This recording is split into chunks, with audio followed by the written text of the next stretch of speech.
Bienvenue dans ce tutoriel où aujourd'hui je vous propose de découvrir une librairie JavaScript plutôt sympa, j'ai nommé VelocityJS. Donc VelocityJS c'est une librairie qui se propose comme une alternative à la fonction Animate de jQuery. Donc il propose à peu près les mêmes fonctionnalités et des fonctionnalités supplémentaires et qui en plus propose des performances accrues. En effet, le principal intérêt de jQuery c'est avant tout la manipulation des éléments HTML. La fonction Animate est là un petit peu plus pour dépanner. Le problème, c'est que du coup, en termes de performance, elle est loin d'être très intéressante. Et c'est pour ça qu'actuellement, pas mal de gens se tournent vers les animations CSS. Mais il faut savoir qu'on peut tout à fait animer en JavaScript tout en ayant des performances optimales. Et c'est ce que propose de faire VelocityJS. Donc on a déjà parlé d'autres librairies telles que GSAP qui permettaient de faire des animations complexes. Là, Velocity est un petit peu plus simplifié. C'est vraiment, vous allez le voir, le même fonctionnement que la fonction Animate de jQuery. Donc ce que je vous propose pour illustrer un petit peu ce système, c'est d'essayer de faire des animations ensemble et de voir un petit peu comment fonctionne cette librairie. Donc j'ai déjà créé un petit exemple comme ceci. Donc c'est un petit formulaire qui rentre avec cet effet de rebond et qui repart ensuite avec l'effet inverse. Voilà. Donc on va utiliser ce petit formulaire pour s'entraîner à utiliser VelocityJS. Donc au niveau de mon code, je vais supprimer tout ce que j'ai fait en JavaScript et voilà, supprimer ce que j'ai fait au niveau de l'HTML. Donc j'ai juste créé un formulaire et ce formulaire, je l'ai mis en display none. Donc là, pour l'instant, je vais le remettre en display block, histoire que l'on ait la bonne base de départ. Donc j'ai comme ça mon petit formulaire et mon but, c'est de créer une animation pour le faire apparaître.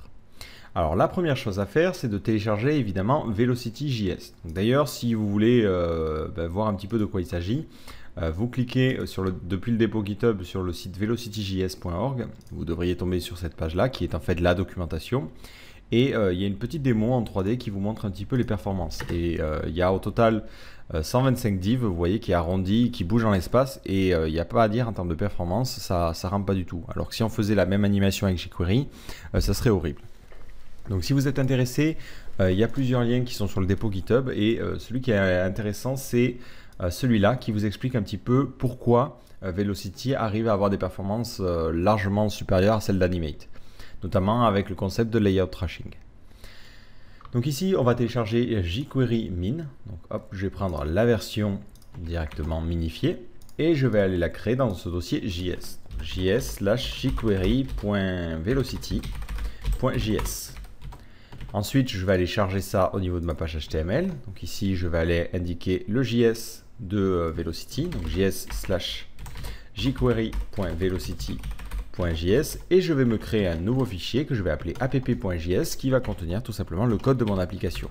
Code dans lequel on va pouvoir tester un petit peu les fonctionnalités de Velocity. Voilà, donc dans mon app.js, je vais aller le créer tout de suite, js/app.js.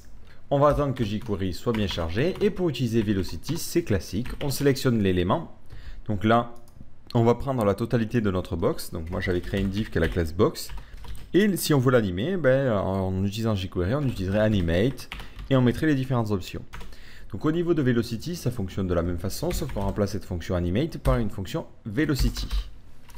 Ensuite, on va indiquer ce que l'on veut faire. Donc on peut par exemple bouger la position, on va dire, en top et aller la faire aller jusqu'à 0. Voilà, donc ça c'est le fonctionnement de base. Donc je vais sauvegarder et je vais essayer de mettre le navigateur sur le côté. Voilà, si je fais ça, automatiquement, vous voyez, on a cette animation. Mais ce que l'on peut faire, et c'est là que c'est intéressant, c'est aussi manipuler les transformations CSS. Donc là, par exemple, je vais faire un translate Y et on va dire par exemple 200. Et automatiquement, ça va faire aller descendre dans notre élément en utilisant non pas la position en X, mais directement en utilisant le translate Y. Donc au niveau des différents arguments que l'on peut mettre, on peut mettre un petit tableau qui va permettre d'indiquer la valeur de départ et la valeur d'arrivée. Donc par exemple ici, on veut arriver à 0 et par exemple, on va démarrer à 500.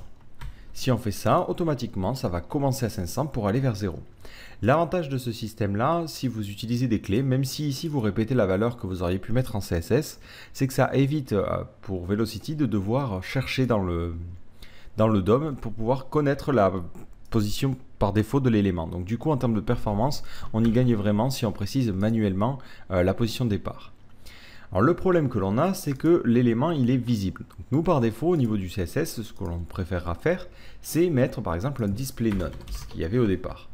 Ça permet d'indiquer que l'élément n'est pas visible. Du coup, automatiquement, on ne le voit pas. Le problème, c'est qu'on ne voit pas aussi l'animation. Donc si on veut faire ça en utilisant jQuery classique, on serait obligé de dire, bon, au début, tu affiches l'élément, et après, tu lances l'animation.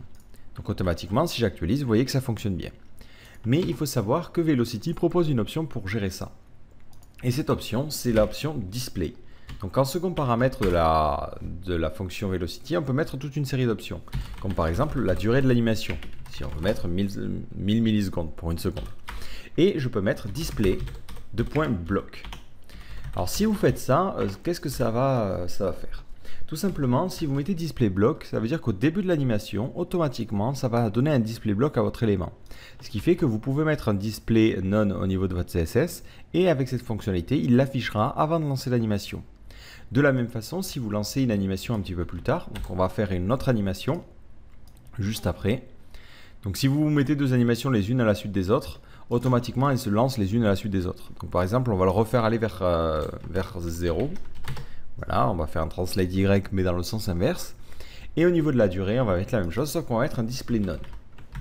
Donc si j'actualise, automatiquement ça fait disparaître l'élément, et si j'examine, ça va lui donner un display none. Donc ici, hop, vous voyez, display none. Donc l'avantage, c'est que vous n'avez pas forcément à vous soucier des displays et de mettre en hide. Par exemple, si j'avais à faire la même chose avec la fonction animate, on serait obligé de faire .box.animate. Donc on en serait notre animation, alors, on mettrait différentes options, et on serait obligé de mettre une fonction lorsque l'animation a fini, et dans cette fonction mettre là la box, je la cache une fois qu'on a fini. Donc là vous voyez, en termes de temps, c'est beaucoup plus intéressant. Donc si on met un display block en début d'animation, il mettra un display block puis lance l'animation. Si on met un display none, à la fin de l'animation, il mettra automatiquement un display none à l'élément. Donc il y a tout un tas d'arguments. Il y a par exemple un autre argument qui est plutôt intéressant, qui est delay, qui vous permet de gérer le délai. En comparaison, sur jQuery, on mettrait plutôt une fonction comme ceci.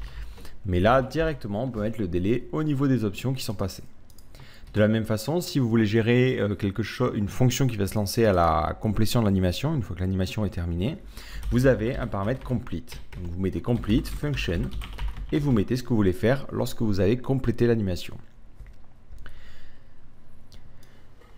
Voilà, donc ça c'est plutôt intéressant. Alors on va modifier un petit peu notre animation pour par exemple aussi modifier l'opacité. Donc là, opacity, dans un premier temps elle ira de 0 vers 1 et dans un second temps on inversera, on ira de 0 à 1. Je n'oublie pas les petites virgules et si maintenant j'actualise, vous voyez qu'on a notre animation d'apparition avec l'opacité qui change. Alors un truc qui est chiant, c'est que vous voyez on se répète, là on met les arguments dans le sens inverse. Velocity a une petite fonction plutôt sympa qui s'appelle reverse.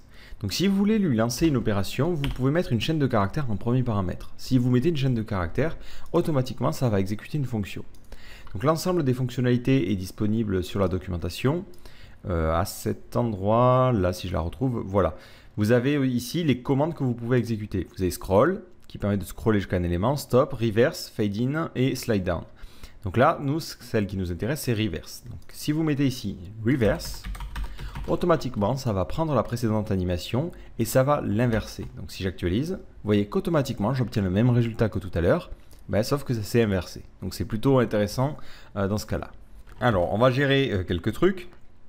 Déjà, on va attendre un petit peu avant que l'élément se rebarre. Donc ici, dans les options, je vais mettre un délai de 1000. Voilà, comme ça, mon élément, hop, il se pointe, il attend une seconde et il s'en va. Ça va permettre un petit peu de voir les effets. Au niveau de la durée, je vais passer à 800 et on a la possibilité de gérer un easing. Donc easing, pour ceux qui ne connaîtraient pas, c'est la fonction d'accélération. Donc on a différents paramètres qui sont acceptables par la fonction. Donc ici, si on cherche easing, hop, voilà, donc dans les options. On a la possibilité de mettre des easing de jQuery 8, donc par exemple ease, ease in, ease out, bounce in, out et ainsi de suite. Des valeurs des courbes de Bézier. Donc c'est mieux, c'est de vous montrer avec un exemple. Voilà, on peut créer comme ça une courbe et lui envoyer ça en paramètres. Et ce qui est intéressant, c'est qu'on peut aussi lui envoyer un tableau qui va contenir une physique avec la tension et la friction. Donc c'est deux paramètres comme ça qui permettent de gérer le bounciness, entre guillemets, le rebond, l'effet de rebond que l'on a. Donc là, en général, c'est assez dur de prévoir à l'avance ce que ça va faire. Donc j'ai fait pas mal d'essais et je suis tombé sur un couple de valeurs qui marchait plutôt bien. C'était 70 et 8. Voilà, donc je sauvegarde et on va actualiser et vous allez voir ce que ça donne. Voilà, ça donne un petit effet comme ça de rebond. Donc ça, évidemment, vous allez l'adapter suivant les cas, suivant l'effet de rebond que vous voulez donner. Donc, vous voyez là, déjà, on a quelque chose de sympa. Donc ce que je vais faire, c'est que je vais aussi animer les éléments qui sont à l'intérieur de la box. Donc ici, plutôt que de mettre juste box, je vais mettre box. .box title, donc c'est le titre, les champs et le paragraphe qui est en fait le petit bouton. Si je fais ça automatiquement, vous allez voir, on a cet effet comme ça de rebond. Alors pourquoi ça donne cet effet là? Tout simplement parce que la box bouge de 500 pixels et en même temps j'ai les éléments à l'intérieur qui vont faire le même effet. Du coup ça fait un effet de décalage et vous voyez qu'on obtient le bon résultat. Donc après, ce que l'on peut faire, s'il y en a des animations qui vont être reproduites de manière un petit peu... Enfin, qui vont être assez souvent réutilisées, c'est qu'on peut se créer une petite fonction qui va permettre de gérer une séquence d'animation. Donc par exemple, pour créer une séquence, on fait $.velocity.sequences et on donne un nom à notre séquence. Donc là, par exemple, c'est fade in up. Voilà. Ça prend en paramètre l'élément. Hop là, j'ai écrit n'importe quoi. Function, voilà. L'élément et les options. Et ensuite, on fait $.velocity.animate. Un premier paramètre, c'est l'élément. Et ensuite, on met les mêmes paramètres que ce que l'on a ici. Donc par exemple, et en second paramètre, les options. On a... Alors là, c'est n'importe quoi au niveau de l'indentation. Voilà. Donc on va avoir la duration. Donc on va mettre duration, options.duration. Donc d'ailleurs, je vais voir si les options par défaut sont passées. Donc ici, je vais mettre console.log options. Voilà. Donc là, comme ça, vous pouvez créer votre animation. Donc on va pouvoir transférer par exemple aussi le easing de 70,8. Hop, on veut le display block. Voilà. Et ensuite, maintenant, si vous voulez utiliser cette animation, plutôt que de mettre tous les arguments compliqués, vous pouvez directement mettre... c'est ici. Vous pouvez mettre directement une chaîne de caractères et mettre fade in up. Et automatiquement, ça va reprendre cette fonction-là. Alors pour éviter les problèmes, je vais changer l'ordre et d'abord déclarer cette fonction fade in up avant de l'utiliser. Sinon, je risque de rencontrer quelques petits problèmes. Donc là, tout m'a l'air correct. Je sauvegarde et vous voyez comme ça que j'ai mon système. Alors je vais regarder au niveau de la console si les différents paramètres sont bien passés. Donc ici, console. Donc, vous voyez que c'est un objet vide. Du coup, au niveau de la durée, il ne sait pas ce que c'est. Donc par défaut, on peut mettre par exemple var duration égale option.duration ou une valeur par défaut qui serait 800. Voilà. Donc là, à cet endroit-là, je mets directement duration. Donc si jamais on veut changer la durée, ce que j'ai juste à faire, c'est au niveau de cette fonction fade in up, en second paramètre, de dire par exemple, je veux que la durée soit de temps. Et là, pour l'instant, on va laisser 800. Donc je sauvegarde, j'actualise, et vous voyez comme ça, on a notre animation. Et l'avantage, c'est qu'on va pouvoir utiliser ce fade in up là où on le veut. Si par exemple, je veux que le lien en haut soit et cette animation-là, j'ai juste à faire hop, le A.velocity. Donc l'animation, c'est fade in up. Et là, par exemple, on va mettre une durée un petit peu plus grande pour pouvoir comparer. Duration de 1500 et un délai de 1000. Donc là, pareil, si jamais vous voulez mettre un délai ou d'autres trucs, il faudrait le prévoir ici. Donc là, mettre var délai égale option. Vous allez voir que là, le délai ne sera pas utilisé. Je sauvegarde, j'actualise et vous voyez, on a bien notre animation qui se joue à cet endroit-là. Donc si vous voulez gérer le délai, comme je vous l'ai dit, var délai égale options. .délai ou 0. Voilà. Ou on pourrait faire un merge pour fusionner des options. Et là, par défaut, on mettrait virgule, délai, de point délai. Je sauvegarde, j'actualise. Et vous voyez que cette animation se lance au bout d'une seconde. Donc on a notre système qui fonctionne bien. Voilà, donc là vous voyez en termes de fonctionnalité, Velocity est relativement simple, il fonctionne assez classiquement. Mais là où c'est encore plus intéressant, c'est que vous avez la possibilité de télécharger Velocity UI. Donc il y a une petite référence à cette librairie, je ne sais plus où, mais globalement c'est une série de fonctionnalités supplémentaires qui vont se greffer à Velocity. Donc si vous descendez un petit peu dans la documentation, vous avez ici le UI Pack. Donc le UI Pack, en fait, un petit peu comme le Fade Up ici que j'avais créé, vous allez avoir toute une série d'animations qui ont déjà été conçues et qui vous permettent de gagner du temps vu que vous n'allez pas avoir à les écrire. Donc vous avez des effets de call-out qui permettent de dire attention, il faut faire gaffe à cet élément-là, comme par exemple voilà celui-là, vous avez Pulse. Donc c'est par exemple un bouton où si on imagine si un formulaire est mal rempli, voilà, ça peut vibrer, ça peut être sympa.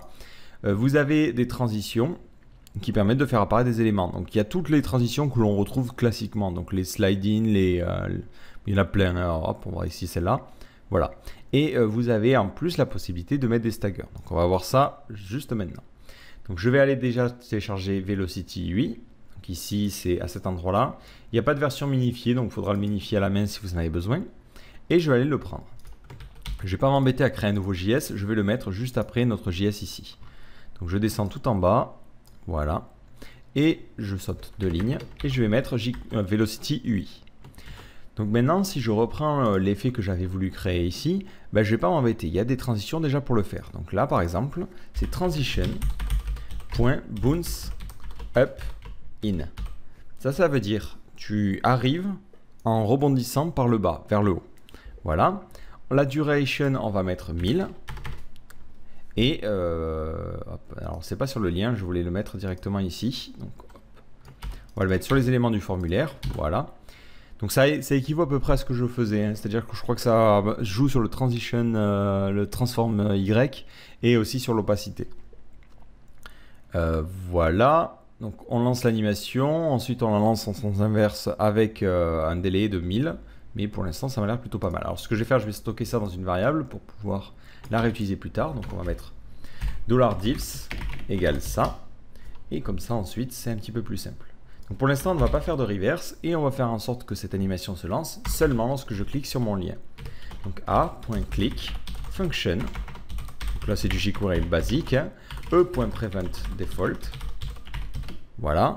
e.stop propagation. Donc ça c'est pour pas que ça déclenche le clic sur quelque chose, on verra ça un petit peu plus tard. Et lorsque je clique, automatiquement je prends les différentes divs et je lance mon animation. Donc velocity transition.bounce up in.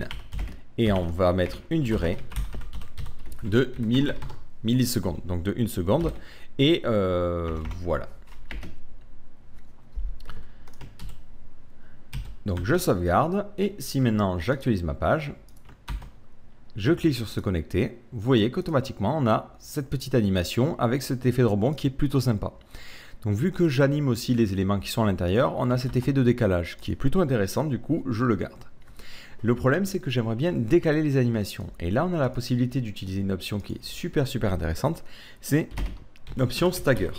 Stagger permet de mettre un délai entre chaque animation, donc là par exemple on va mettre 1000.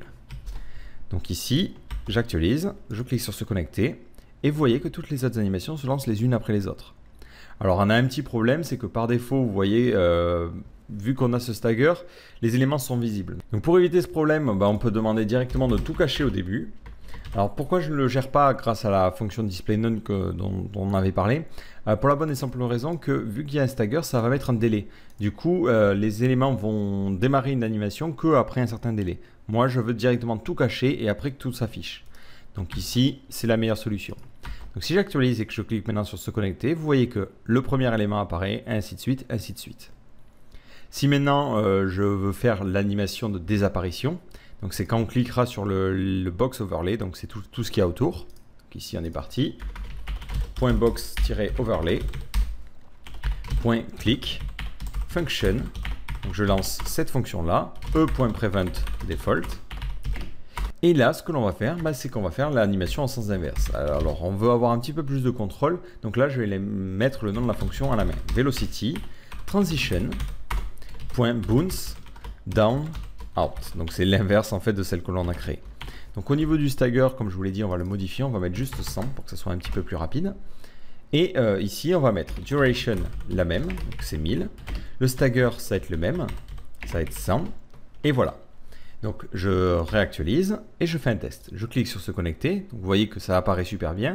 Mais lorsque je clique ailleurs, ici, ça se masque, mais pas forcément dans le bon sens. Parce que l'effet de stagger démarre l'animation sur l'élément, le premier élément. Donc c'est le point box. Moi je voudrais qu'il commence par le P, puis le input, puis le reste. Donc là vous avez la possibilité de mettre un paramètre supplémentaire qui est le paramètre backwards. Backwards, ça permet de dire je veux lancer les staggers mais en sens inverse. Donc tu commences par le dernier élément et ensuite tu enchaînes avec les autres. Donc je réactualise. Voilà, et maintenant si je clique, vous voyez que ça se lance dans le sens inverse. Donc j'ai comme ça cet effet d'animation et ensuite l'effet de désapparition qui est plutôt intéressant. Et si j'inspecte mon élément, vous allez voir automatiquement il va mettre un display none sur mon élément. Donc ici, voilà, le truc c'est bien caché avec un display none. Donc au niveau je n'ai pas de vestige entre guillemets de mon code. Et ce que je peux faire pour éviter les problèmes, parce que là vous allez voir le problème que l'on a, c'est que si on clique sur n'importe quoi, automatiquement ça lance parce que la box est dans le box overlay. Mais là on peut faire $.box.click function $e.stop propagation. Donc c'est ce que j'ai mis aussi dans le A. Ça permet de dire que si je clique à l'intérieur de la box ou n'importe quel enfant dans la box, tu arrêtes la propagation. Donc tu ne propages pas aux éléments parents. Et du coup je n'ai pas l'effet de désapparition. Et vous voyez comme ça, on a un système d'animation plutôt sympa. Voilà, il est un petit peu lourd dans le sens où il est un petit peu long, donc si les gens sont pressés, c'est un petit peu chiant.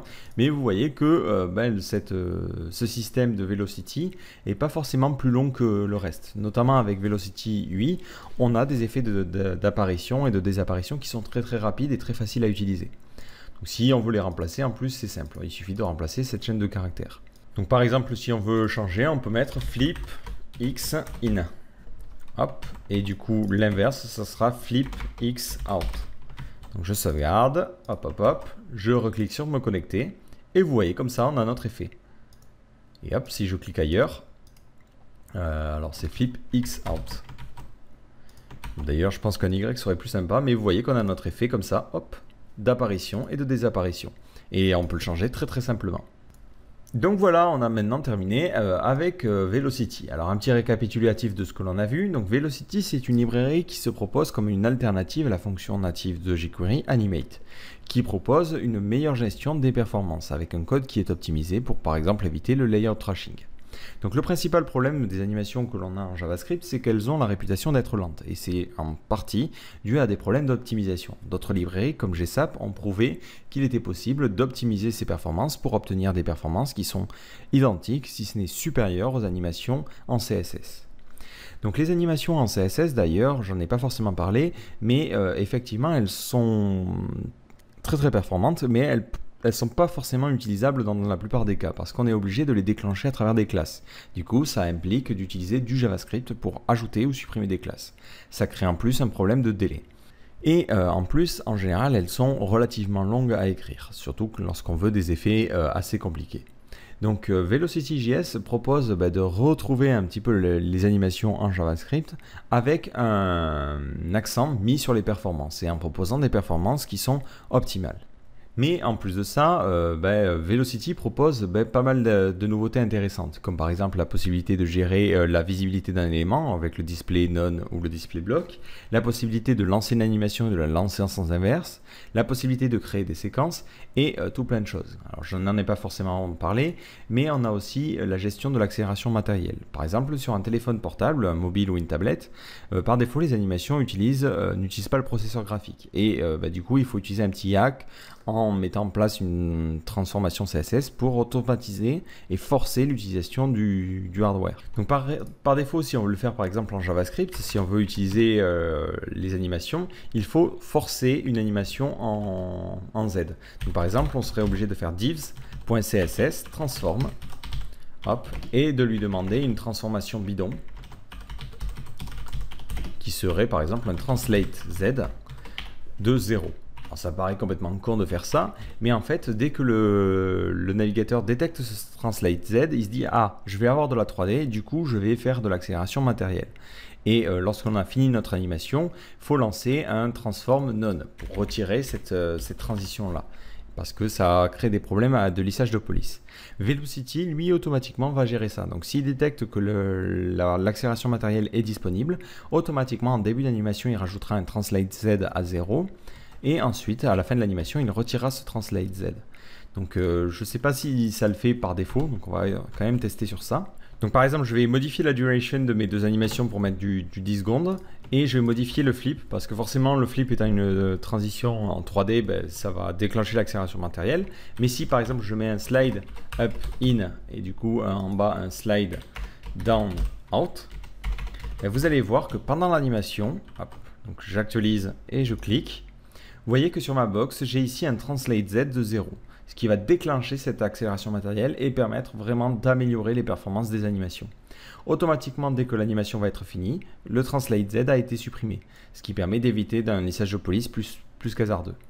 Voilà, donc pour toutes ces raisons, Velocity est une librairie qui est très intéressante et qui vous permet justement de réutiliser les animations en JavaScript. Parce que c'est vrai qu'on entend de plus en plus, les animations JavaScript, c'est lent, il faut utiliser des animations CSS. Mais pour ceux qui ont essayé, les animations JavaScript quand même permettent d'avoir beaucoup plus de contrôle et permettent de gérer des animations beaucoup plus fines que les animations CSS. Donc voilà, j'espère que ce tutoriel vous aura donné envie d'utiliser cette librairie et de la découvrir plus en profondeur. Donc évidemment, je n'ai pas parlé de tout. Si vous êtes intéressé, vous avez le dépôt GitHub pour voir les différentes modifications et surtout la documentation. Donc elle est un petit peu bizarre, mais elle est très très bien organisée. Vous avez ici voilà, une sorte de petit sommaire qui vous récapitule un petit peu toutes les fonctionnalités et les options que prennent cette librairie-là.